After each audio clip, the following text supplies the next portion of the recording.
నమస్తే BRK news ప్రేక్షకులకు good news. ఈ సోమవారం నుండి మీ బీఆర్కే న్యూస్ లో సరికొత్త ప్రోగ్రామ్. స్టాక్ మార్కెట్ లో కొత్త ట్రెండ్స్ ఏంటి?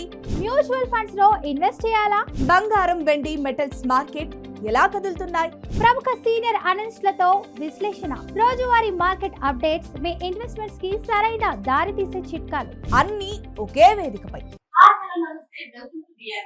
ఇప్పుడు మా స్టూడియోలో ఉన్నారు doctor Anil Kumar Bachchu, certified financial planner. ఆయనకి మరిన్ని డౌట్స్, అది కూడా స్టాక్ మార్కెట్ మీద మరిన్ని డౌట్స్ అడిగి క్లారిఫై చేసుకున్నాం. నమస్తే అండి. నమస్తే అండి. ఎలా ఉన్నారు? వండర్ఫుల్ అండి. సార్, ఇప్పుడు అందరూ చూసుకుంటుంటే స్టాక్ మార్కెట్ మీద ఉన్నారు అందరూ. దాంట్లో మ్యూచువల్ ఫండ్స్ లో ఇప్పుడు ఎక్కువగా వినిపించే నేమ్ ఇండెక్స్ ఫండ్స్. అసలు ఇండెక్స్ ఫండ్ అంటే ఏంటి? దీని వల్ల వచ్చే లాభాలు ఏంటి, నష్టాలు ఏంటి, అసలు ఎవరికి ఎక్కువగా ఇది పనిచేస్తుంది? సో మ్యూచువల్ ఫండ్స్ లో ఏంటంటే రెండు రకాల ఇన్వెస్ట్మెంట్స్ ఉంటాయి.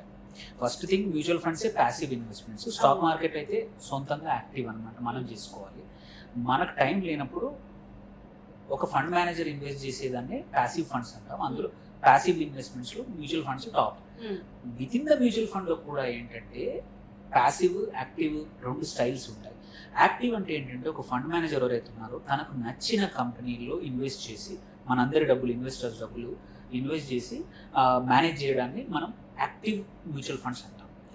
అలా కాకుండా ప్యాసివ్ మ్యూచువల్ ఫండ్స్ ఏంటంటే ఫండ్ మేనేజర్ ఎటువంటి సెలక్షన్ వాడడు, బట్ ఇండెక్స్ ఏదైతే బెంచ్ మార్క్ ఇండెక్స్ ఉందో ఆ ఇండెక్స్ లో ఎలా ఉందో అలాగే యాజ్ ఇట్ ఈస్ తన ఫండ్ను కూడా సెలెక్షన్ అలాగే ఉంటుంది అన్నమాట. సో దీనివల్ల అడ్వాంటేజ్ ఏంటి, డిసడ్వాంటేజెస్ ఏంటి అంటే, ఫస్ట్ థింగ్, ఈ ఇండెక్స్ సెలెక్షన్ అనేది వెరీ ఇంపార్టెంట్. కొన్ని large cap index, small cap, రకరకాల ఇండెక్స్ ఫండ్స్ ఉన్నాయి. నిఫ్టీ 50, నిఫ్టీ 500 అని, నిఫ్టీ సెక్టోరల్ ఇండెక్సెస్ కూడా ఉన్నాయన్నమాట. బేసికలీ ఈ ఇండెక్స్ స్టాక్ ఎక్స్చేంజ్లో ఎలా ఉందో, దాని కంపోజిషన్ ఎలా ఉందో, ఈ ఇండెక్స్ ఫండ్ కంపోజిషన్ కూడా అలాగే. లైక్ ఎగ్జాంపుల్, నిఫ్టీ 50లో HDFC బ్యాంక్ 13% ఉంది అనుకుంటే, ఈ ఇండెక్స్ ఫండ్లో కూడా 13% ఇన్వెస్ట్మెంట్ ఇందులో ఉంటుంది అన్నమాట, అదే company. So same thing replicate చేస్తారు. ఇక్కడ హ్యూమన్ ఇంటర్వెన్షన్ అంటూ పెద్దగా ఏమీ ఉండదు. సో దానివల్ల ఏమవుతుందంటే కాస్ట్ తగ్గుతుంది. సో ఫండ్ మేనేజ్మెంట్ యాక్టివ్గా చేసేది ఏం లేదు, ఓన్లీ అక్కడ అందులో ఎంత పర్సెంటేజ్ ఉందో ఇందులో అంతే పర్సెంటేజ్ కొనడం, అమ్మడం చేయాలి. సో అందుకోసమే లో కాస్ట్ ఉంటాయి అన్నమాట ఇండెక్స్ ఫండ్స్. అదొక అడ్వాంటేజ్. అండ్ ఆల్సో సింప్లిసిటీ, అంటే ఏది మంచిదని ఆలోచించాల్సిన అవసరం లేదు. సింపుల్గా నిఫ్టీ 50లో పెడతాను, ఆర్ నిఫ్టీ స్మాల్ క్యాప్లో పెడతాను, ఆర్ మిడ్ క్యాప్లో పెడతానని ఒక ఆలోచన ఉంటే చాలు. ఏ ఫండ్ మంచిది, మళ్ళీ ఏ కంపెనీ మంచిది అనే ఆలోచన అవసరం లేదు అనమాట. So it's simplicity. ఎవరైతే ఎక్కువగా డిసిషన్ మేకింగ్ చేయడం ఇష్టం లేదో, నాకు ఎఫ్డీ కన్నా కొంచెం ఎక్కువ వస్తే చాలు అనుకునే వాళ్ళకి, ఎక్కువగా ఆలోచించద్దు అనుకొని సొంతంగా చేసుకునే వాళ్ళకి ఈ ఒక చాయిస్ ఇండెక్స్ ఫండ్స్. దీంతో పాటు డైవర్సిఫికేషన్ ఏంటంటే, ఇండెక్స్ ఎక్కువ మటుకు సెక్టోరల్ ఇండెక్స్ కాకుండా బ్రాడ్ ఇండెక్స్ ఏవైనా సరే with in, like example large cap తీసుకున్నాం అనుకుంటే అన్ని రకాల సెక్టర్స్లో ఇన్వెస్ట్ చేస్తుంది ఇండెక్స్ ఫండ్. బ్యాంకింగ్లో ఉంటుంది, ఫార్మాలో ఉంటుంది, పెట్రోకెమికల్స్లో, ఐటీలో, అన్ని రకాల స్టాక్స్లో కూడా డైవర్సిఫైడ్ ఇండెక్స్లు ఉన్నాయి. సో డైవర్సిఫికేషన్ అనేది అడ్వాంటేజ్. మళ్ళీ మనం ఇందులో పెడితే ఈ సెక్టర్ బాగా పర్ఫామ్ చేసిందా, ఇది బాగా పర్ఫామ్ చేస్తుందా అని ఆలోచించాల్సిన అవసరం లేకుండా ఆటోమేటిక్గా ఇండెక్స్ ఫండ్ తోటి డైవర్సిఫికేషన్ అయిపోతుంది. సో ఇంకొకటి వచ్చేసి మార్కెట్ రిటర్న్స్, స్టాండర్డ్ రిటర్న్స్ వస్తాయి, అవుట్ పర్ఫార్మెన్స్ రాదు. సో యావరేజ్గా మార్కెట్ బాగా పర్ఫామ్ చేసింది, ఇండెక్స్ బాగా పర్ఫామ్ చేసింది అంటే నీ ఫండ్ కూడా పర్ఫామ్ చేస్తుంది. ఇండెక్స్ డౌన్ ప్లే అయింది అనుకోండి, సరిగా రాలేదనుకోండి, నీకు కూడా నీ ఫండ్ కూడా అలాగే ఉంటుంది. So it simply replicates the market returns అన్నమాట.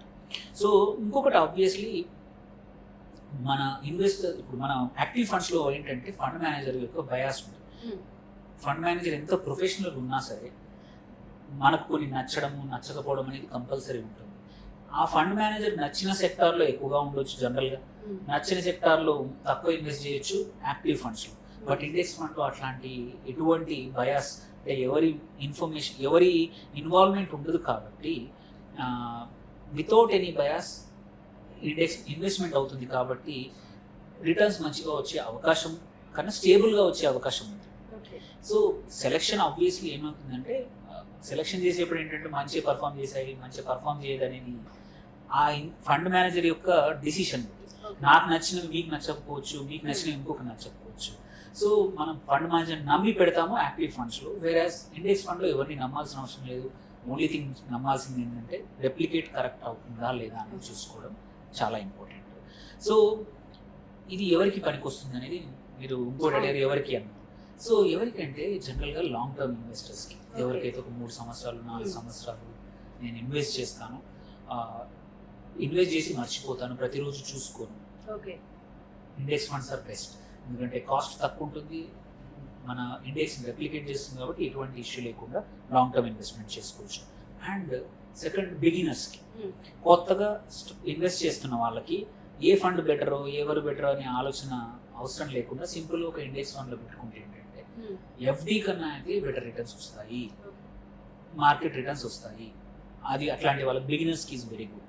తర్వాత చాలా మంది ఏంటంటే పెద్ద అమౌంట్లో పెట్టుంటారు, అలాంటి వాళ్ళు కాస్ట్ కాన్షియస్ అనమాట, లో కాస్ట్ అంటే అనవసరంగా ఫండ్ మేనేజ్మెంట్ ఎక్స్పర్ట్ TER అంటాము, టోటల్ ఎక్స్పెన్స్ రేషియో ఎక్కువ ఉన్న ఫండ్స్ కాకుండా తక్కువ ఉన్న ఫండ్స్లో నేను తక్కువ మేనేజ్మెంట్ ఫీజు పెడతాను అనుకునే వాళ్ళకి ఇండెక్స్ ఫండ్స్ ఆర్ సూటబుల్.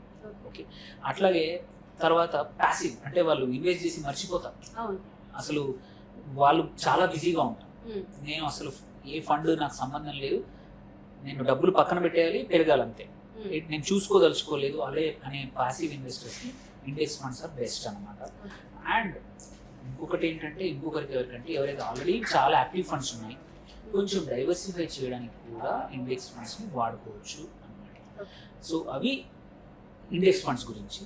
కొన్ని ఏంటంటే ఆప్షన్స్ కూడా చాలానే ఉన్నాయి. ఇంతకుముందు ఏంటంటే ఇండెక్స్ ఫండ్స్ తక్కువ నెంబర్స్ ఉన్నాయి, ఇప్పుడు ఇండియాలో ప్రతి సెక్టార్కి ప్రతి ఇండెక్స్ కూడా ఆప్షన్స్ వచ్చాయి.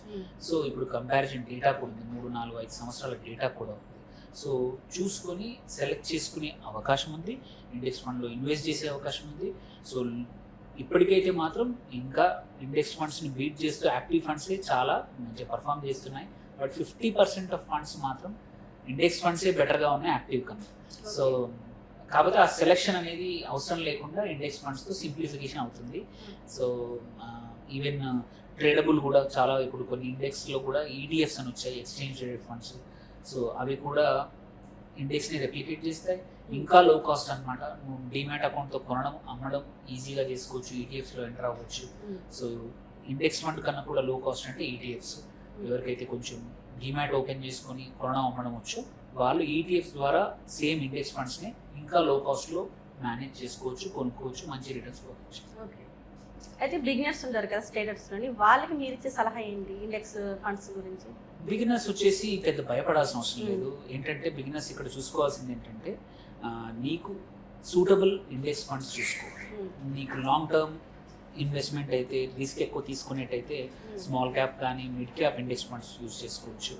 నీకు ఎక్కువ రిస్క్ తీసుకోదలుచుకోలేదు, నాకు స్టేబుల్ ఇన్వెస్ట్మెంట్ కావాలంటే నిఫ్టీ 50 ఇండెక్స్ కానీ నెక్స్ట్ నిఫ్టీ 50 ఇండెక్స్ అంటే టాప్ 1 కంపెనీలో పెట్టే ఇండెక్స్ ఫండ్స్లో మాత్రమే స్టిక్ అయితే better. And another important thing కూడా ఏంటంటే మొత్తం డబ్బులు ఒక్క దగ్గర పెట్టకండి, కొంచెం డైవర్సిఫై చేసుకొని ఇండెక్స్ ఫండ్స్లో కూడా మల్టిపుల్ ఆప్షన్స్ ఉన్నాయి. ఒకటి నిఫ్టీ 50లో రకరకాల సెక్టర్స్లో పెట్టుకుంటే, మిడ్ క్యాప్లో కొంచెం స్మాల్ క్యాప్లో పెట్టుకుంటే ఏంటంటే డైవర్సిఫై చేసుకోవచ్చు. అన్నీ ఒక చోట పెట్టుకొని అది పర్ఫామ్ చేయకపోతే బాధపడే కన్నా డైవర్సిఫై చేసుకుంటే ఏంటంటే కన్సిస్టెంట్గా రిటర్న్స్ అవ్వచ్చు. అంటే బిగినర్స్కి ఎంత అమౌంట్ మినిమం ఎంత పెట్టాలని చెప్పి మీరు సలహా ఇస్తారు? ఎంత మినిమం అంటూ ఏం లేదు. వన్ ఇంపార్టెంట్ థింగ్ ఏంటంటే మనం ఎంత సేవ్ చేయగలుగుతాం అనేది ఇంపార్టెంట్. సో ఇక్కడ ఇండెక్స్ ఫండ్స్లో అంటే ఇది ఎనీ స్టాక్స్లో కానీ ఎనీ ఈక్విటీ ఇన్వెస్ట్మెంట్ లాగే ఇక్కడ నువ్వు ఎంత వరకు రిస్క్ తీసుకోగలుగుతావు, ఎంత అమౌంట్ పెట్టగలుగుతావు పర్ మంత్ ఆర్ లంసం ఒకేసారా అనేది ఇంపార్టెంట్ అనమాట. సో దాన్ని బట్టి మనం చూస్ చేసుకోవాలి, పర్సన్ టు పర్సన్ మారుతుంది. Thank you so much sir. Thank you.